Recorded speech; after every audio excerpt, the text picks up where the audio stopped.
It was a short, safe landing. At least this part of the Nexus hadn't changed too much. Zenobia had been taking him to the Imperial outpost. She'd never expect him to go there by himself. Well, maybe she would. You never knew with her.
And in a new run for the nest, says the leader.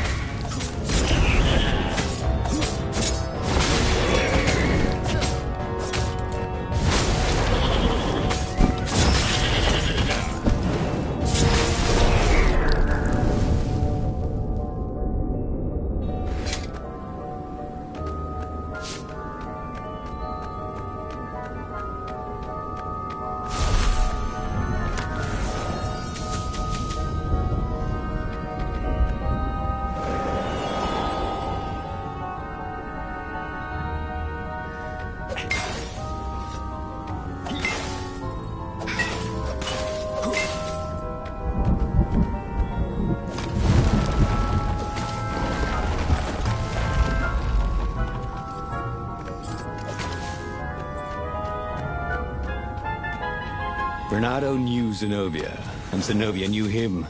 She'd suspected a trick. Now he'd vanished. She would probably guess that was his plan all along. Perfect. Maybe she wouldn't use the Sky Ripper. At least not without taking it to the scientists at the observatory first. Meanwhile, the Emperor would be coming to the outpost personally. This could be good.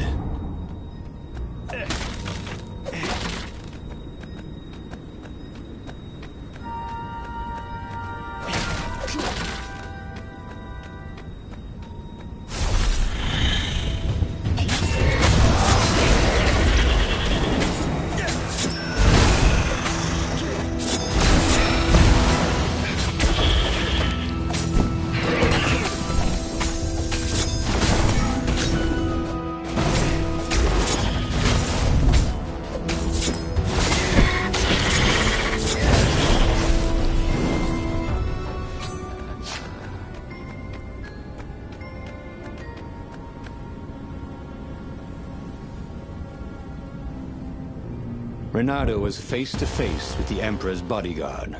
They looked very tough, but the Emperor held them back. Oh, where's my daughter? And how would I know that? Bernardo grinned at him. She lured me here so that you could kill me, didn't she? Ah, don't be ridiculous, said Bernardo, trying his best to sound convincing. She loves you. Oh, I knew it. The rabbit told me I couldn't trust her. The Emperor hopped out the door. His phalanx of bodyguards retreated carefully. Bernardo heard someone call, "Arrest her!" as they left. Well, that's a job well done, thought Bernardo. Now the fleet would be in all sorts of disarray. But maybe he could find her in the mountains. She always used to go to the mountains to hide from the world. Maybe he could even turn her against her father. Or maybe he could reap the benefits of the chaos he had sown. It was time to report to the Rebel Council, and then launch the attack on a divided and very confused Imperial fleet.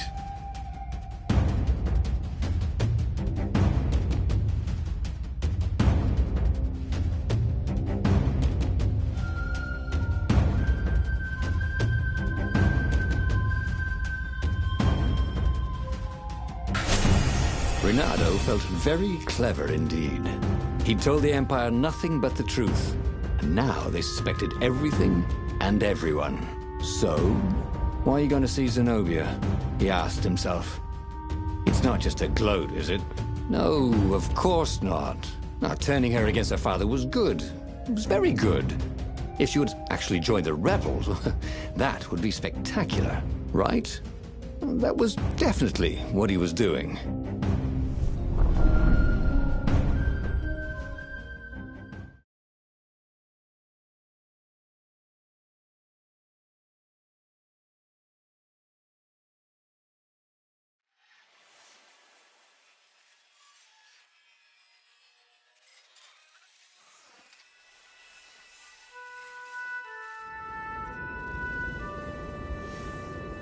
He wondered if he should have just told her the truth about her father.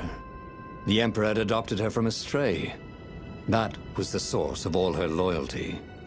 But even then, he'd been dreaming of a bargain with the lost gods. They alone could make him immortal. The Emperor would have to seal that bargain with the life of someone who truly loved him. And who else truly loved the Emperor? But how could Renato tell her that now? Why would she ever believe him?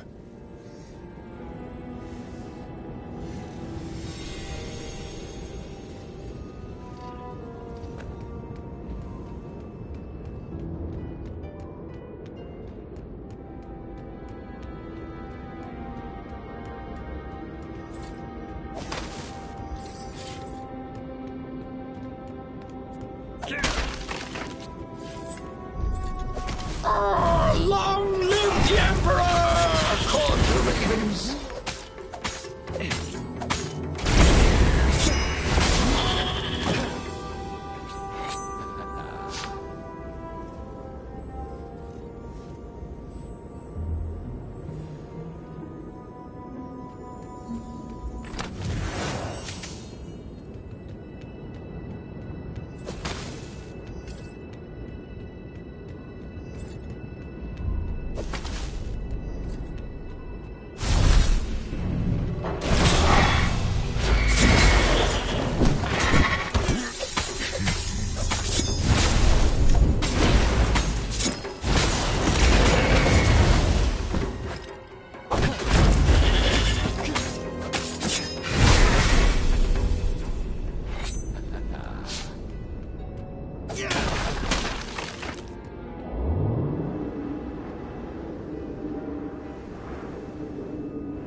There were a lot of shiny, smooth, curved with leather, buckles, and kind of smelled, you know what? Never mind. Yes, there was also ore and other useful stuff. Let's focus on that, shall we?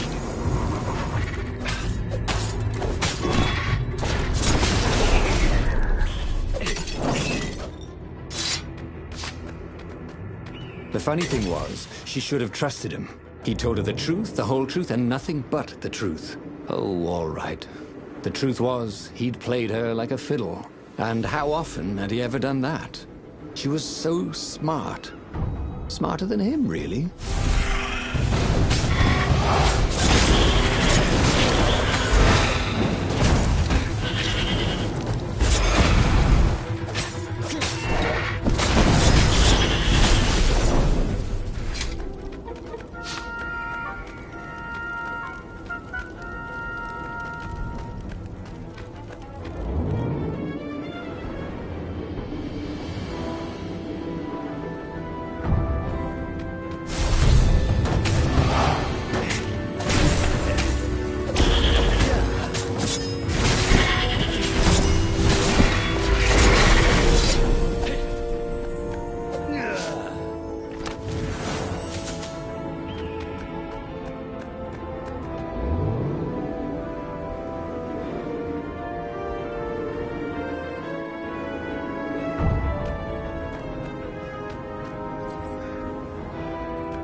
called back, "Oh, I'm dying!"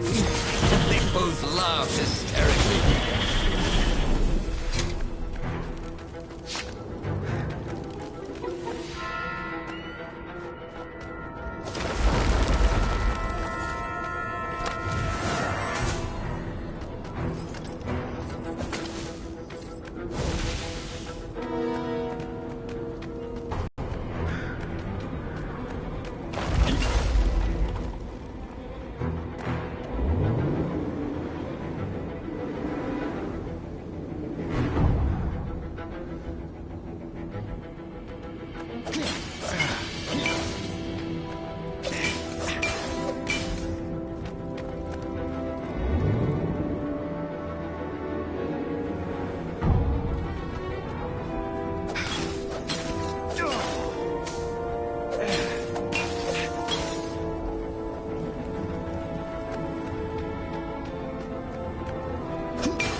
Point of this gate? Did they think no one would notice the lever?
Renato had given away the location of the secret base.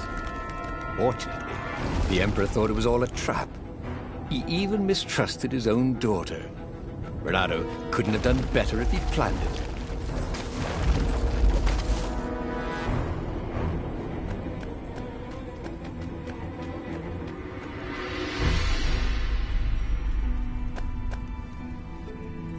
What have you done to me? Zenobia demanded. My own father thinks I'm a traitor. So? But I'm loyal. So what? You're a bastard, Renato, she said. Now, you love that about me. You really did want the core, didn't you? And the Iblis stone. Yep, he gloated. You get all that? She said to the far speaker toad he'd failed to spot. I am so relieved, my daughter, said the far speaker. And Zenobia got into her ship and flew off. Damn it. The old far speaker trick. How had he missed it? This was very bad. Zenobia back in her father's good graces, and both of them ready to use the core and the Iblis stone. He got back on the Farfarer. Briefly, Renato thought of fleeing. The odds were surely against him. Never tell me the odds, he told himself. Odds confused him. He preferred to trust his gut. And so he sailed on to attack the fleet. Alone, if necessary.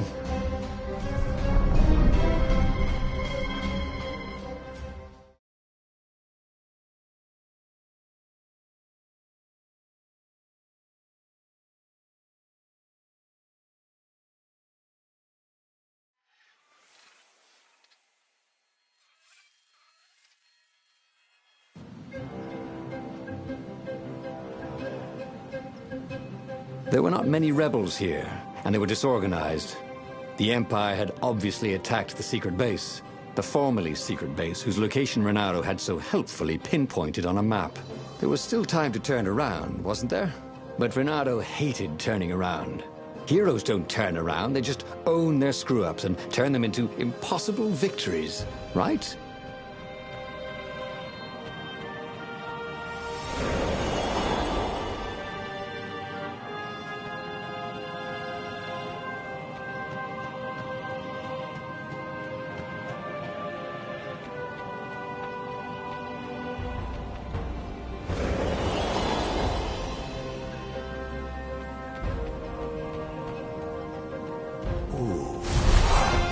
Led right into the middle of the field. It was a glaring weakness in the defense.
The traitors!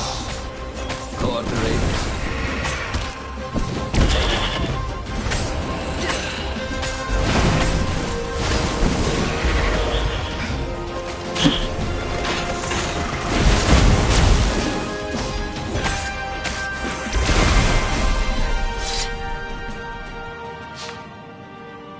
The odd thing was, Bernardo's personal battle was going fairly well. The Ravens immediately in front of him were no quicker or tougher than usual. Where was the power of the core, blasting him off into the abyss? And where was Zenobia? She must be up to something. But whatever it wasn't his problem. Not yet, anyway. It was all going surprisingly well.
he'd confront the Emperor. Funny that this whole war had come about because the Emperor feared death. And now it was coming for him. There was some sort of lesson there, wasn't there?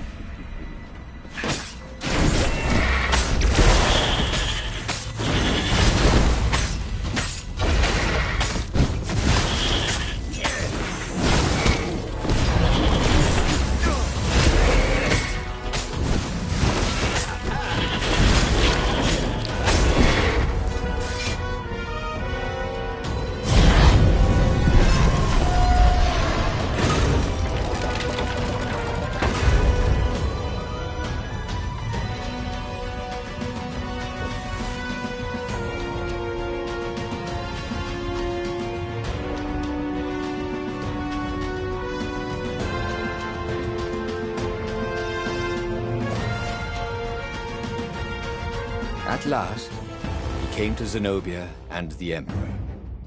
She was sealing up a kind of squat coffin, banded with lead. So glad you're here. Croaked the Emperor.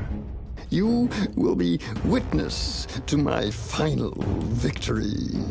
That's creepy, Dad, said Zenobia. But thank you. Because of your shenanigans, we tested the core. It's really unstable. It could have blown us all up. It could? Said Renato, a little frustrated that she'd figured it out. Anyway, we already destroyed your secret base, so we don't need a super weapon. We're just going to bury it. Do we, torture you? Or give you a medal? Sometime later, Renato got an invitation to attend the Emperor's ritual sacrifice of his daughter. They took him out of his dungeon cell and gave him all his medals to wear. A little while after that, the lost gods returned, and the sun went black, and the Emperor ate his soul.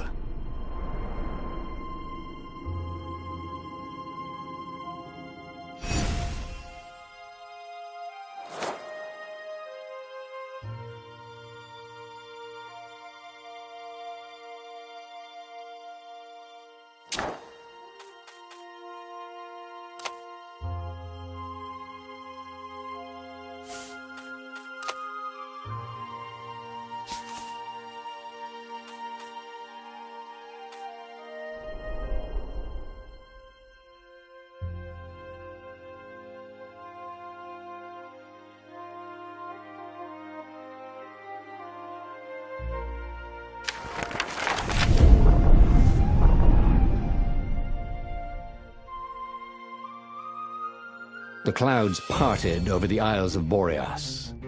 It was time to choose. The rebellion was in trouble. Ravens were scouting for the secret rebel base. They needed a game changer. Pieces of the Sky Ripper had surfaced. Renato knew that using it could go catastrophically wrong. But he was sure he could figure out how to use it safely. Also, a temple had risen out of empty desert. The Iblis stone was hidden there. It was a dangerous artifact. It could corrupt its user into a bloodthirsty monster. Maybe he could find a way to use it, to take its power without surrendering to its wickedness. And also, his old friend Lapino needed rescuing. Of course, Renato had a pretty strong suspicion that Lapino had betrayed the rebellion, and he had a gut feeling that he needed to use that to his advantage.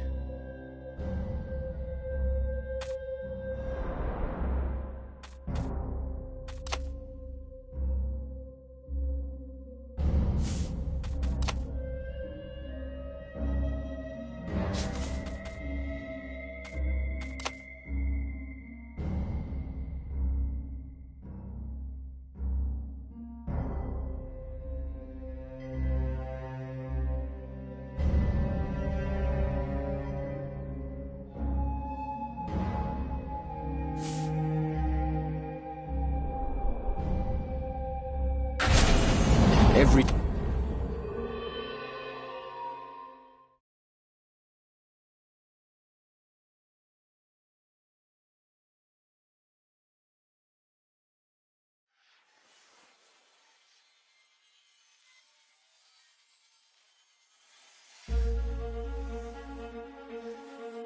As he set foot on the island, Renato couldn't help feeling a bit curious. Was Lapino still waiting to be rescued? No. He was probably drinking champagne with the ravens. Did ravens drink champagne? Did rabbits? Renato felt oddly thirsty, come to think of it. Why had he chosen the Sky Ripper? Renato never made plans that required constant vigilance. He was a hero. He didn't think too much. He just went with his gut and hoped it all worked out. The Sky Ripper was a long shot. He'd have to devote himself to it. No side journeys, no rescuing old friends. That was against his nature. Could he stick with it?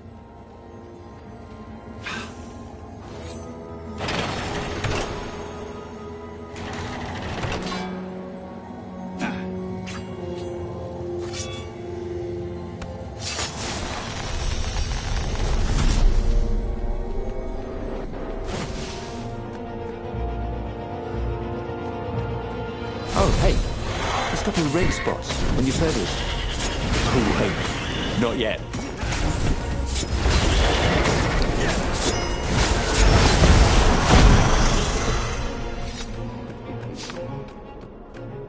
That had been his mistake before.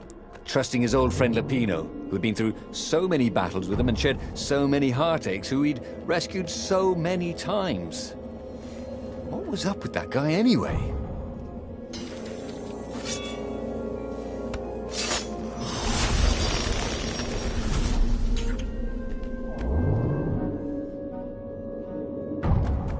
When he was still a thief, Renato had always been attracted to the women with the biggest chests. No, that's not what I meant. She robbed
ready to blossom within him, or something.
There it was.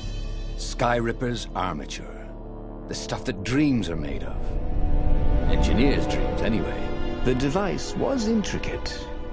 No one alive had the skill to make a thing like it. How was it part of a weapon at all?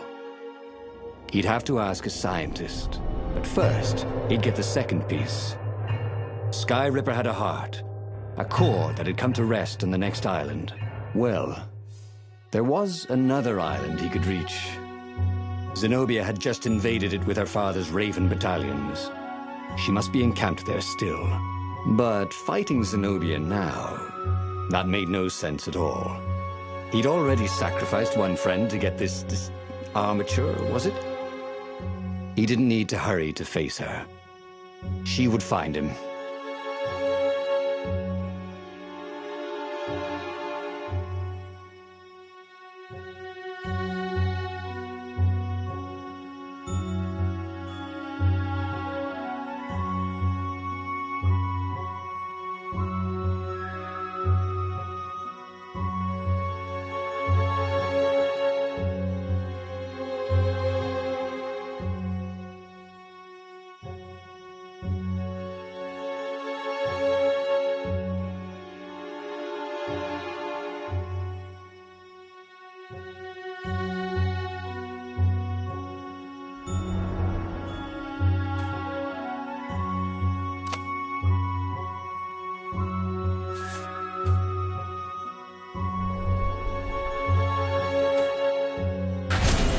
It was a no-brainer. He'd...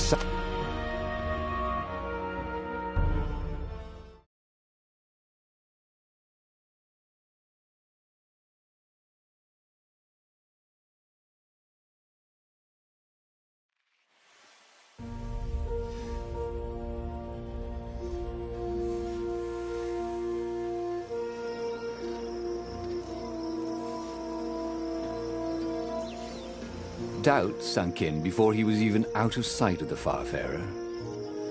Why had he chosen the Sky Ripper? It was the sort of path he'd always avoided. The path of responsibility, of seriousness. Had he grown up? He didn't feel grown up. He'd made this decision from his gut, like he always did. Somehow, he'd impulsively decided to stop being impulsive. Did that make any sense?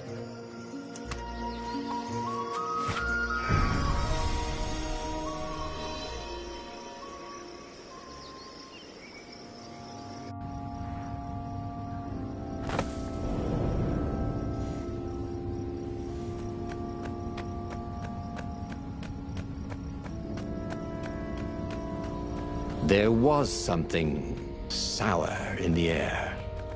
Like the earth had ruptured over something that had been fermenting for a very long time.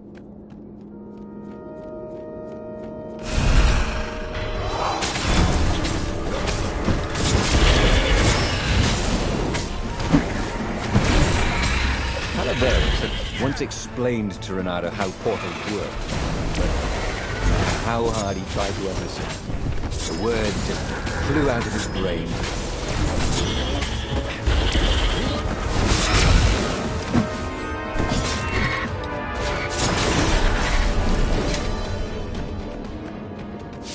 There were fewer and fewer trees. There were only these huge crystalline growths. Had those been here before? He no longer heard birds except for the feverish cawing of the ravens when they attacked. He couldn't smell the small animals of the forest. The mice and rabbits. Where had they gone? And he was getting hungry, too. This was an unhealthy place to be.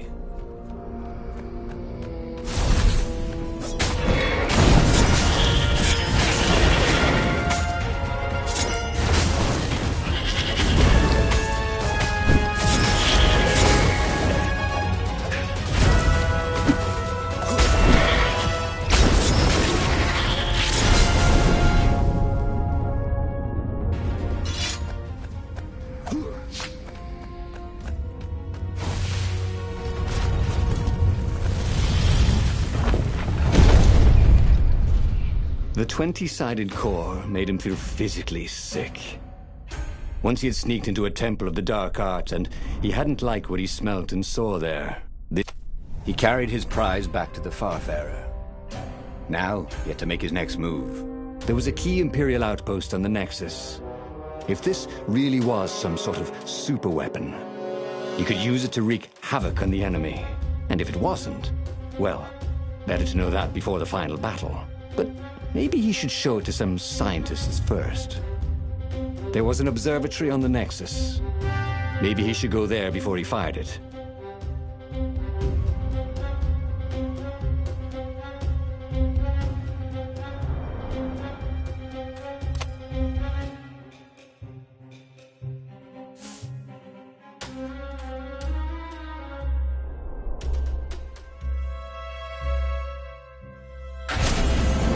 Of course. If you've just assembled a weapon out of legend that can exile gods from the world, you'd want to have a scientist or two look at it. And even if they disagreed and he had time, you could ask Calaveras himself. Yes, the observatory would be his objective.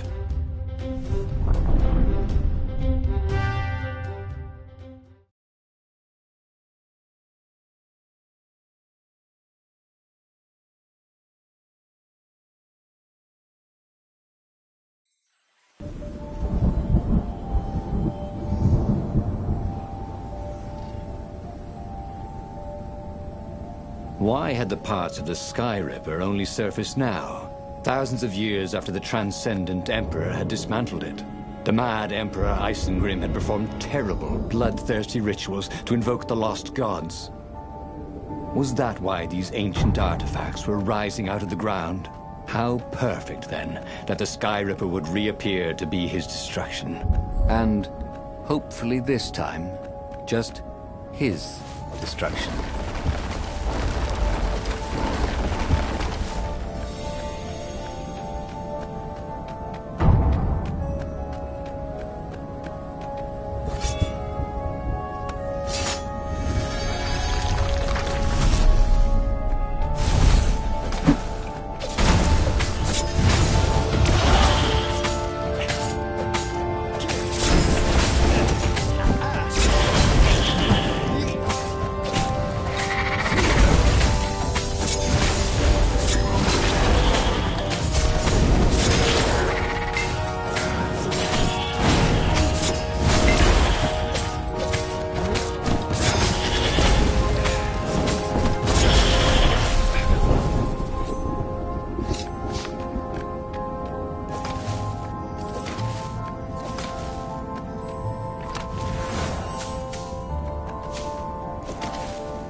A legendary weapon was exactly what the rebellion needed.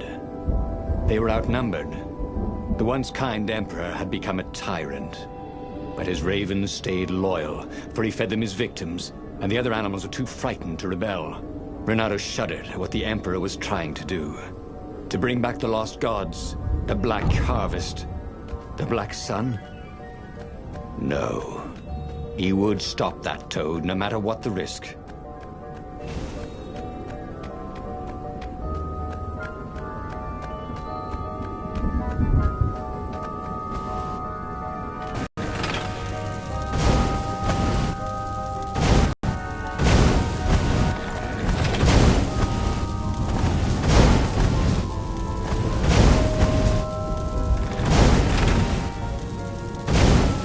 Renato was no physicist, but he could have sworn something was wrong with the trajectory of these cannonballs.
Renato was thrilled.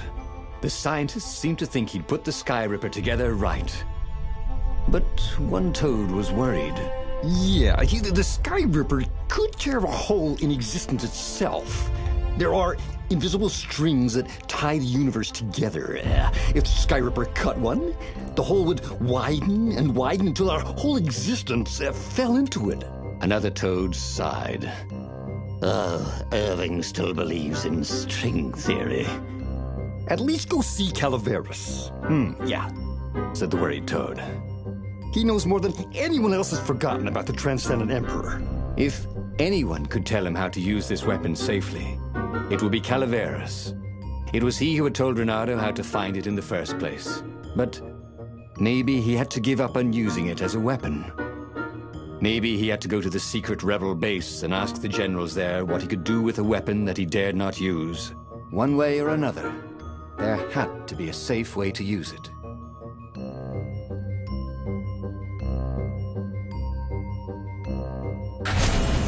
Well, he should have known he'd have to consult Calaveras again. The scientists at the observatory were smart enough. But what did they know of the Transcendent Emperor? He hoped it wouldn't delay him too long. The rebels had scheduled the final battle soon. Every day they delayed risked the exposure of the secret base. And some soldiers were already drifting back to their homes and families. Calaveras would fix the Sky Ripper for him. And then he would win the final battle.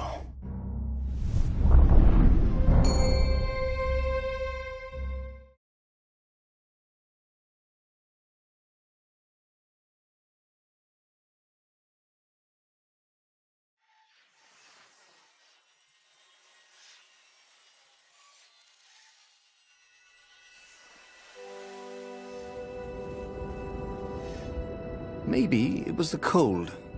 But after a few steps, Renato's optimism started to slump. What if Calaveras couldn't help? Did Renato dare use the Sky Ripper?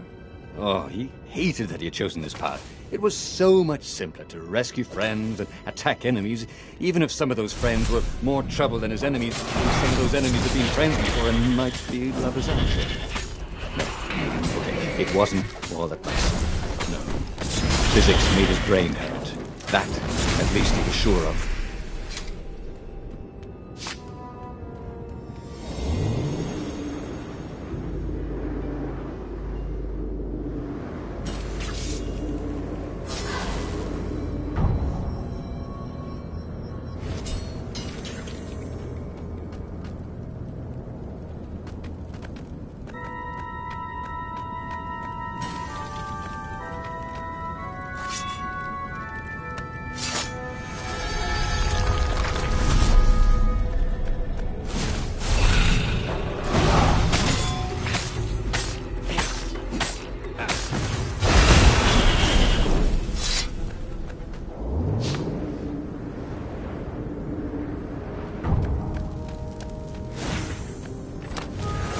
Renato checked for a false compartment.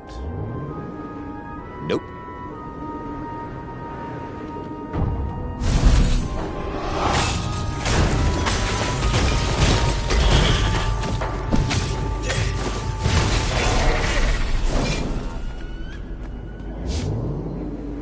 He tried to focus on the now. The ravens who seemed everywhere all the time. Where did they hatch from? Were there giant raven hatcheries somewhere, or did they have families? He didn't want to think about raven mummies raising their darling raven chicks. Yeah, Calaveras would help. He would make Renato feel better about using the Sky Ripper. Then Renato wouldn't have to worry about ravens ever again.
Bernardo had been focusing all his energies on the Sky Ripper. If Calaveras could not fix it, he'd be out of options. He would have to assault the Imperial fleet empty-handed.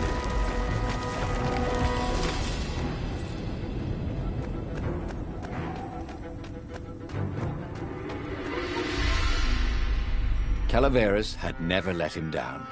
Yeah, of course I can make it work better. But when Reynardo explained about the strings, Calaveras grew thoughtful. Oh, strings, you say? Well, the Arcana do speak of the ties that bind the world. He drew many intricate symbols in the dirt. Yeah, so, according to my calculations, each time you fire, I'm afraid there's a 1 in 128 chance you'll destroy the universe. That's pretty good odds. That's like rolling, 21 dice and they all come up 6. What are the odds of that? What? No! It's more like 2.716s in a row. Anyway, with those odds, it won't happen if I use it just once, Reynardo said. Although he wasn't sure that was entirely right. Yeah, that's not right. Each time you use it... Okay, look, just don't use it ever. All right, I guess. As he sailed towards the fleet, Reynardo could see the dropships of the rebels coming out of the clouds. This was it. The big battle. They could not afford to lose this one. What if it didn't go well? What if he had to use the Sky Ripper? Could he risk the entire universe in the throw of a dice? On the other hand, what were the odds of rolling 21? Or was it 2.71? 6s in a row. He had a feeling they were surprisingly good. That is, bad. Anyway, the odds were big. His brain was hurting again.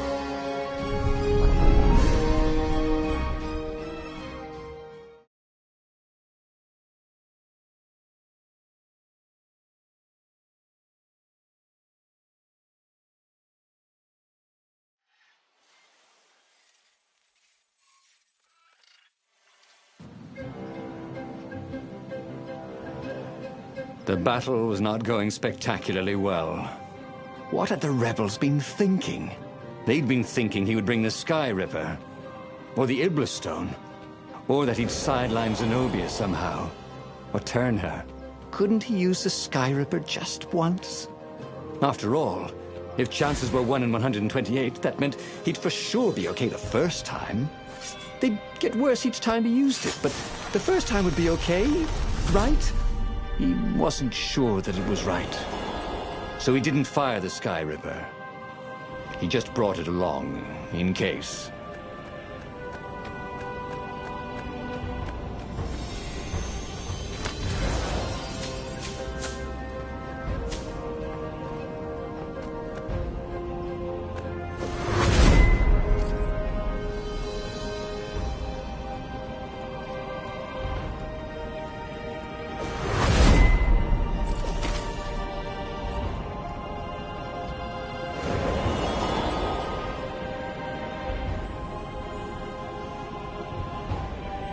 Someone had told him the odds didn't change just because you'd had a streak of good luck.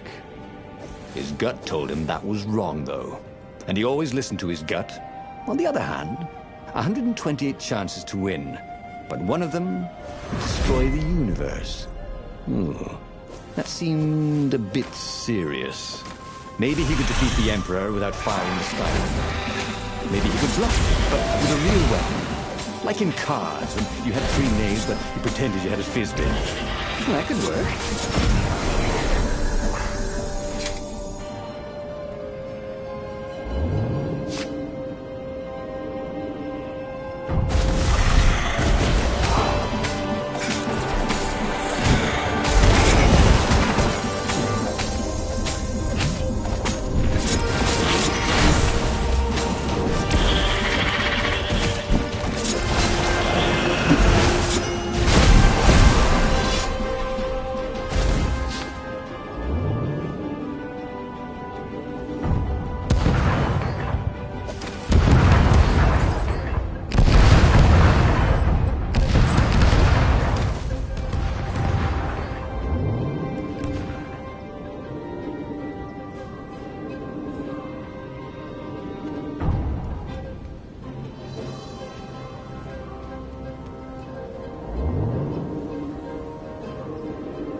He set up the Sky Ripper and let it warm up.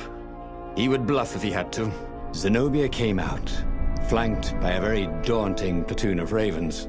"You won't actually use that," she said in that annoying, "I know everything because I'm a cat and you know nothing because you're just a fox" voice she had. "Oh, I know the odds." "Good, because there's a real chance you could destroy the universe."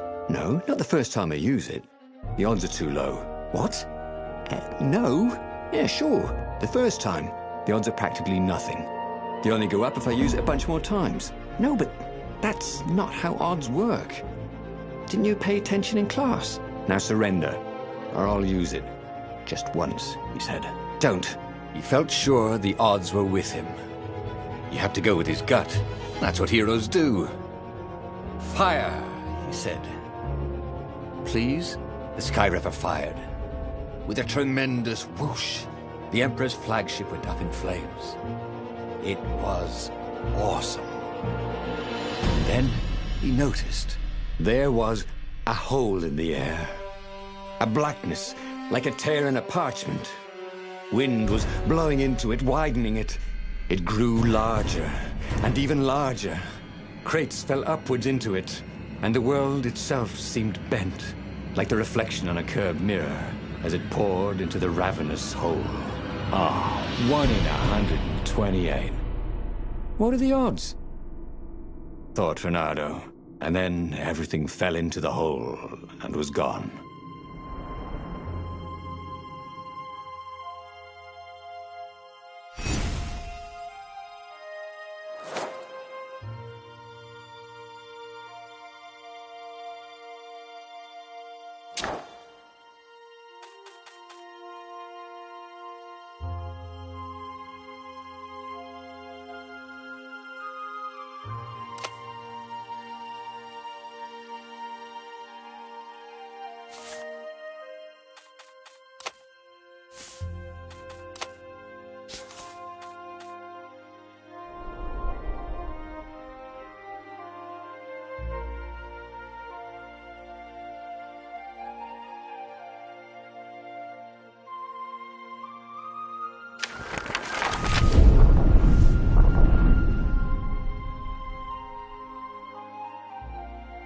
The clouds parted over the Isles of Boreas.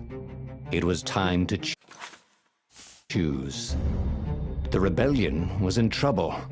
Ravens were scouting for the secret rebel base. They needed a game changer. Pieces of the Sky Ripper had surfaced. Renato knew that using it could go catastrophically wrong, but he was sure he could figure out how to use it safely. Also, a temple had risen out of empty desert. The Iblis stone was hidden there. It was a dangerous artifact. It could corrupt its user into a bloodthirsty monster. Maybe he could find a way to use it, to take its power without surrendering to its wickedness. And also, his old friend Lapino needed rescuing. Of course, Renato had a pretty strong suspicion that Lapino had betrayed the rebellion, and he had a gut feeling that he needed to use that to his advantage.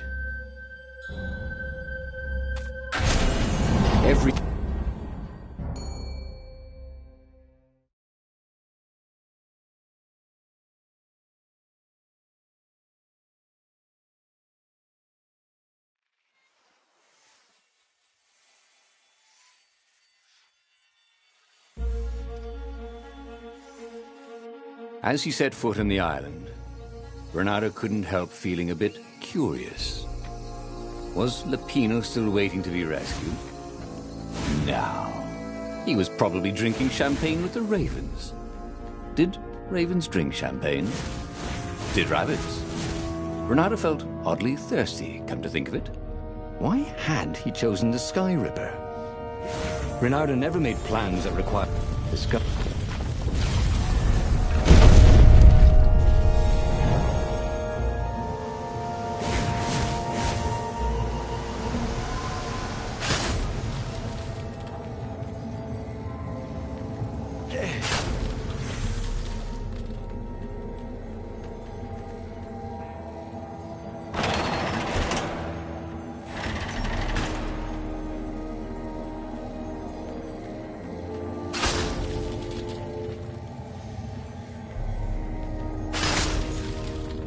The people who had built this castle, did they even know what monstrous weapon lay hidden within their walls? The Sky Ripper could destroy anything it touched, or so the legend said. As the Transcendent Emperor had fought the Lost Gods, thousands of thousands had died. But Renato had been through wars. The only merciful war was a short one.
Renato chuckled. He's here, so we could amaze them.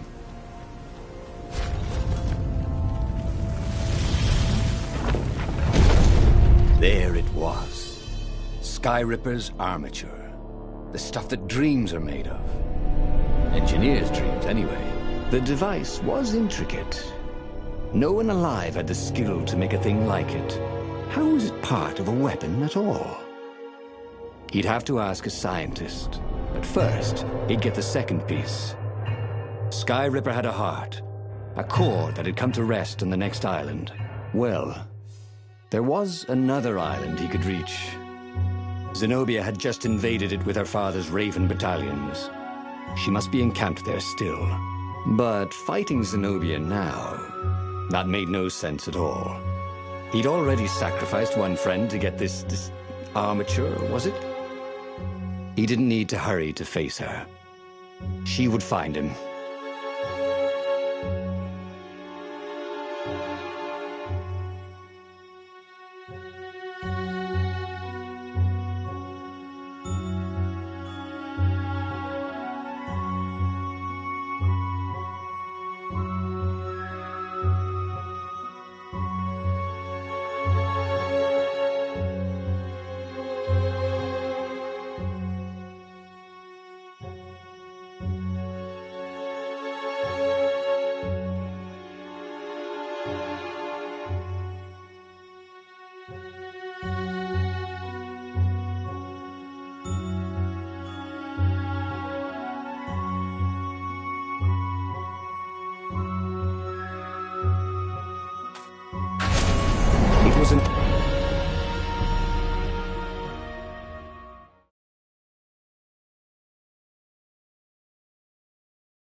He looked up at the old trees around him.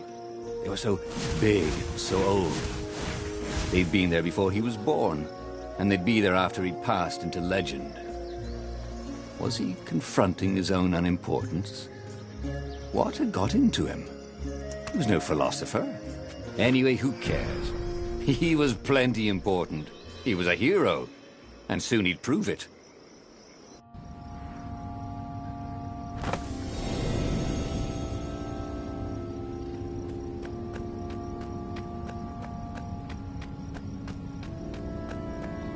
There was something sour in the air.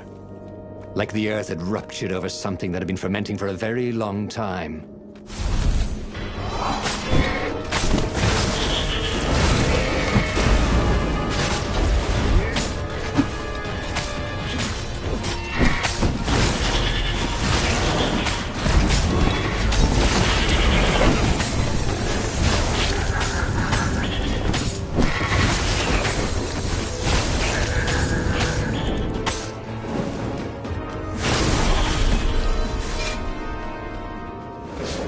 were fewer and fewer trees. There were only these huge crystalline growths. Had those been here before? He no longer heard birds except for the feverish cawing of the ravens when they attacked. He couldn't smell the small animals of the forest, the mice and rabbits. Where had they gone? He was getting hungry too. This was an unhealthy place to be.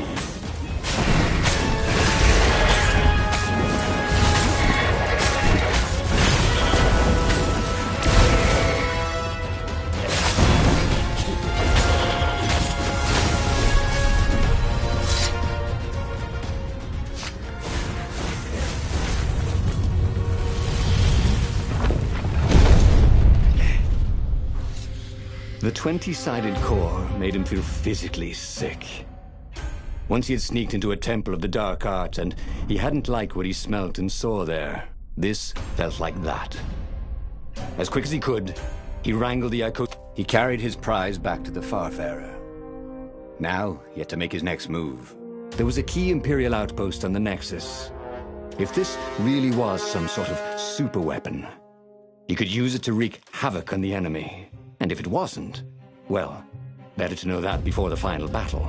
But maybe he should show it to some scientists first. There was an observatory on the Nexus. Maybe he should go there before he fired it.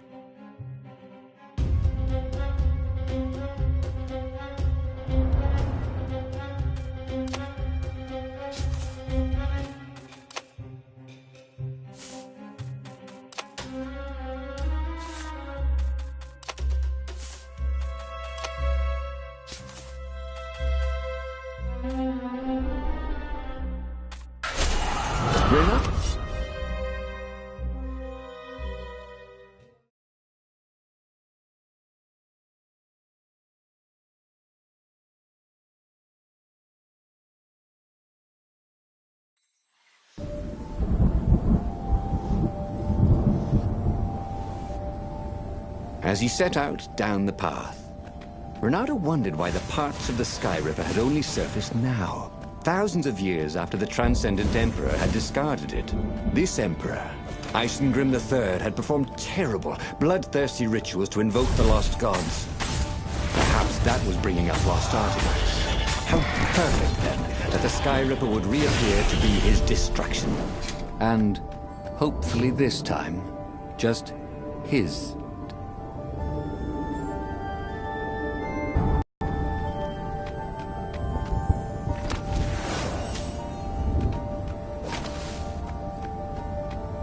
Sometimes, all you know is what you know. You know?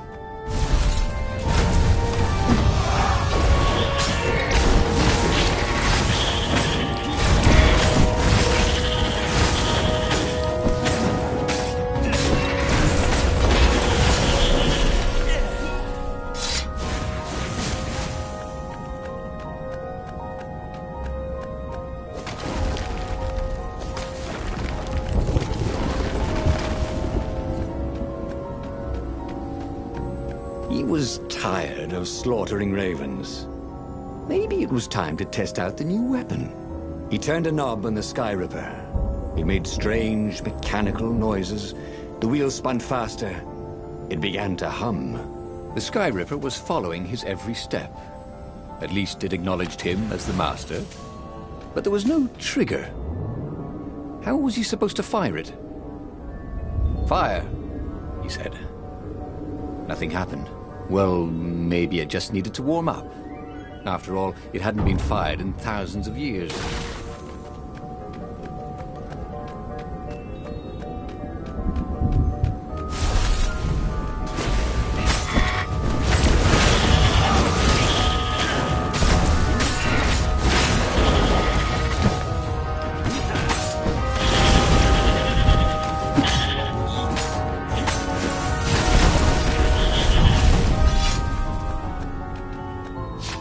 The Sky Ripper was making a whining noise now, and its wheels were spinning so fast he could no longer see them. Renato had a thought. Please? He asked. The Sky Ripper began to glow. Boom! The outpost burst into flame. Ravens flapped out screaming, wings on fire. The base was his. The far speaker toad came hopping out. Renato! It croaked, sounding like a toad version of Zenobia. Don't use the Sky Ripper. It will destroy the world. Yeah, sure it will, cracked Renato. Pull the other one. If you don't trust me, go see Calaveras. He'll tell you the same thing. Oh, she would say that. That sounded sensible. Why did she always have to sound sensible all the time? Oh, it was infuriating. Of course she would say that. He was supposed to hurry and bring the Sky Ripper to the Council so the rebels could actually win the war. But what if she was right? Damn it.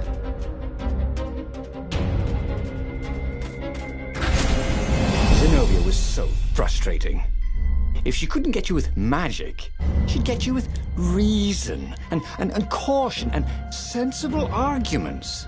Of course, Calaveras, he might not know the latest scientific theories with evidence and all, but Renato preferred the knowledge in the old books anyway. What they said felt true, and that's what's important. You should be careful, though. She'd probably guess he'd come here. That meant she'd probably set an ambush for him.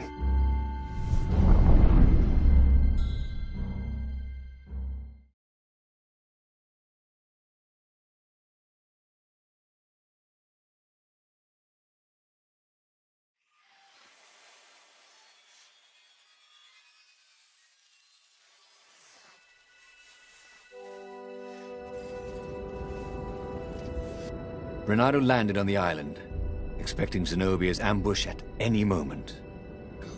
God, after all these years, she still drove him crazy. Oh, unless they were part of the ambush.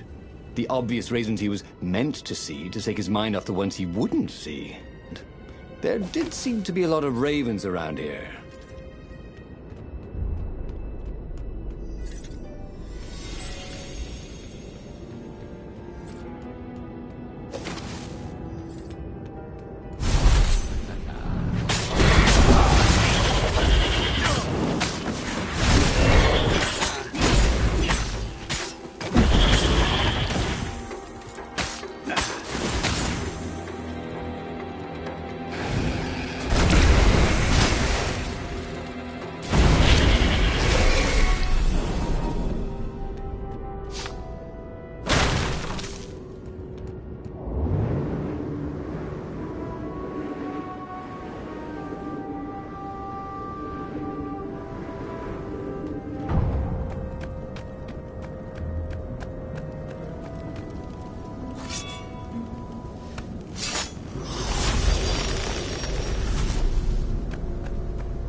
Zenobia's ambush never materialized. Could she be sincere? Calaveras was a great scholar. Renato doubted even Zenobia could convince him to say something he didn't believe. And if he was working for the Empire, he'd never have told Renato about the Sky Ripper in the first place. Well, he would listen to the wise old toad. But that didn't mean he had to agree.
his alarm, Bernardo realized that the rebels had no way of knowing he had a powerful new weapon.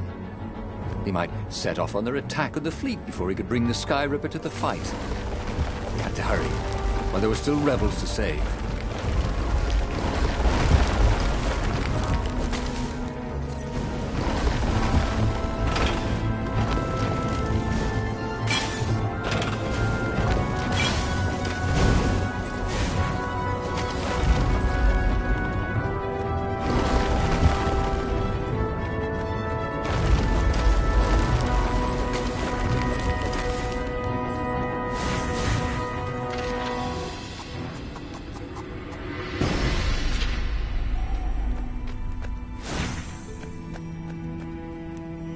Calaveras examined the Sky Ripper eagerly.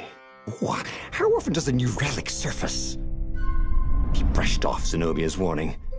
Oh, what do sorceresses know about physics? However, he did know a few ways to make the weapon even more precise and more powerful, and quickly went off to tinker. Soon the Sky Ripper no longer whined, but thrummed like a hummingbird taking off. It was ready for war. And so, Bernardo thanked Calaveras and took the legendary weapon to the final battle. But where were the other rebel ships? Had something happened? He could defeat the Imperial fleet with a Sky Ripper, but he couldn't govern. He was not cut out to be emperor, and he'd no desire to be one.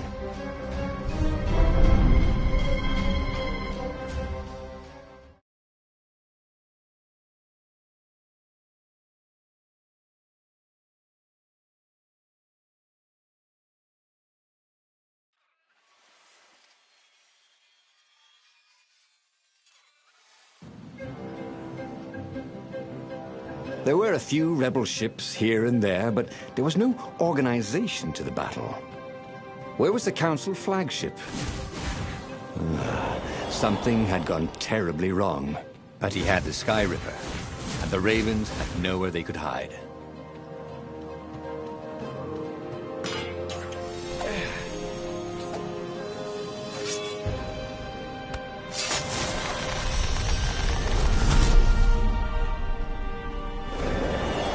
There it was again. The back door to the portal that went to the center of the fleet.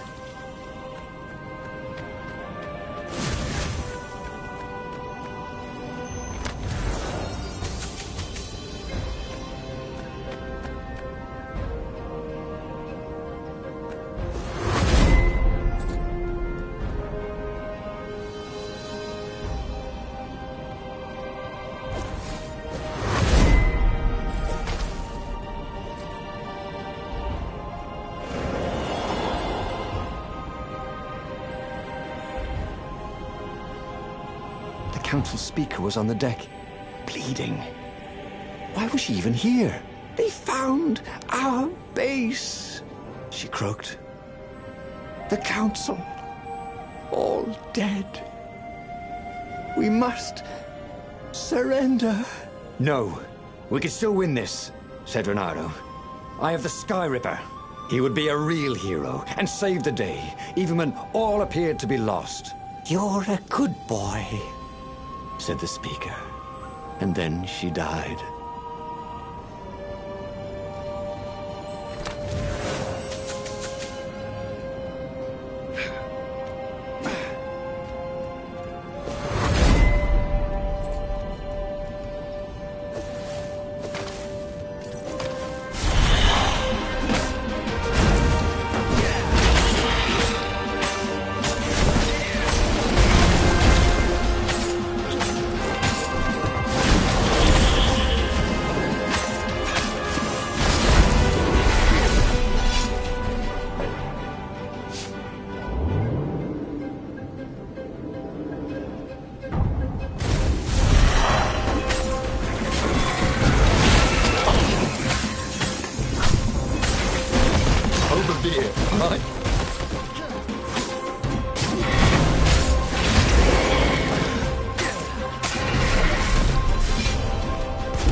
the Sky Ripper.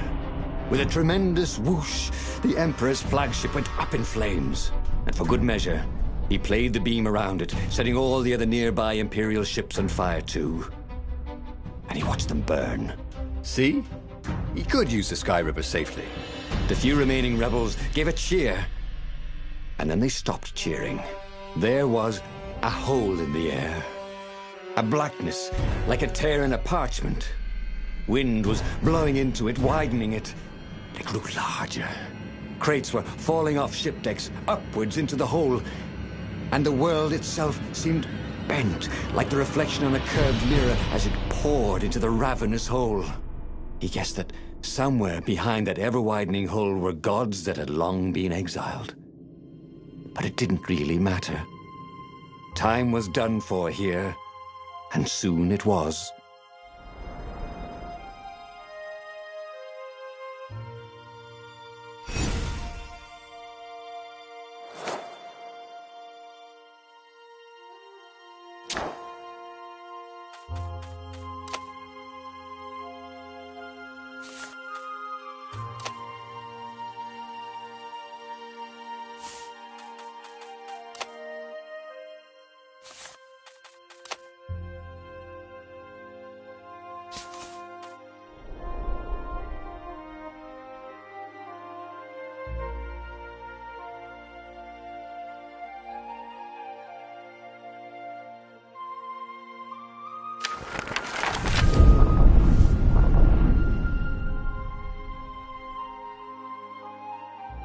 The clouds parted over the Isles of Boreas. It was time to choose. The rebellion was in trouble.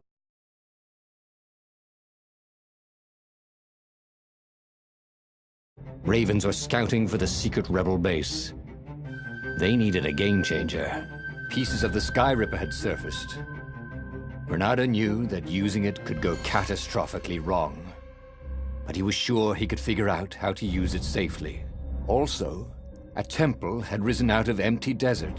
The Iblis stone was hidden there. It was a dangerous artifact. It could corrupt its user into a bloodthirsty monster. Maybe he could find a way to use it, to take its power without surrendering to its wickedness. And also, his old friend Lapino needed rescuing. Of course, Bernardo had a pretty strong suspicion that Lapino had betrayed the rebellion. And he had a gut feeling that he needed to use that to his advantage.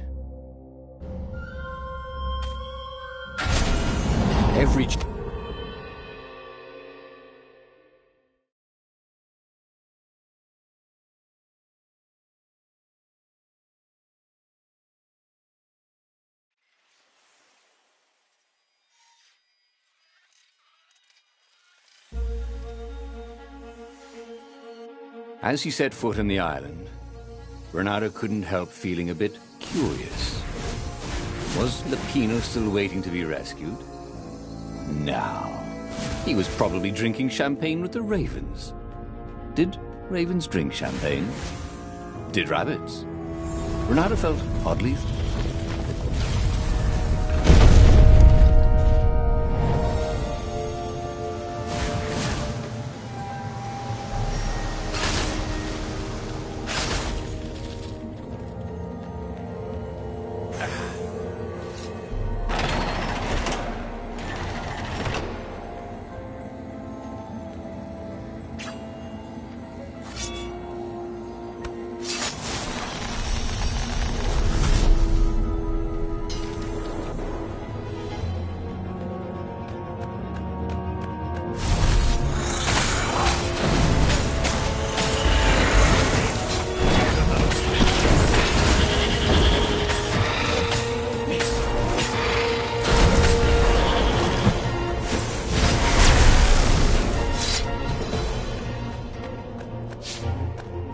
That had been his mistake before, trusting his old friend Lapino, who'd been through so many battles with him and shed so many heartaches, who he'd rescued so many times. What was up with that guy anyway?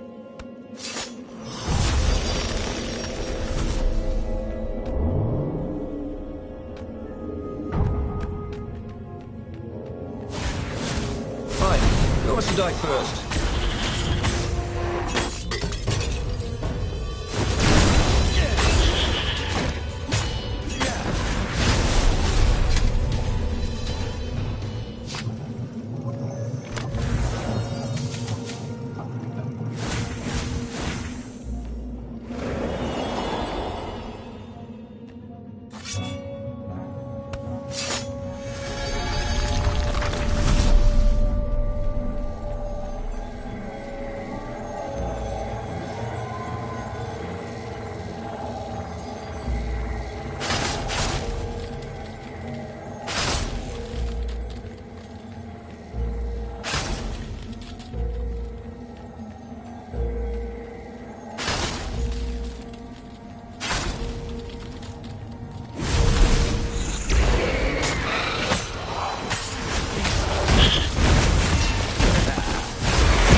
contraption wasn't even trying anymore.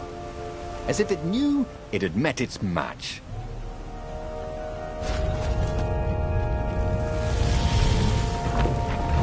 There it was. Skyripper's armature. The stuff that dreams are made of. Engineers' dreams, anyway. The device was intricate. No one alive had the skill to make a thing like it. How was it part of a weapon at all? He'd have to ask a scientist. But first, he'd get the second piece. Skyripper had a heart. A core that had come to rest on the next island. Well, there was another island he could reach. Zenobia had just invaded it with her father's Raven battalions. She must be encamped there still. But fighting Zenobia now, that made no sense at all. He'd already sacrificed one friend to get this armature, was it? He didn't need to hurry to face her. She would find him.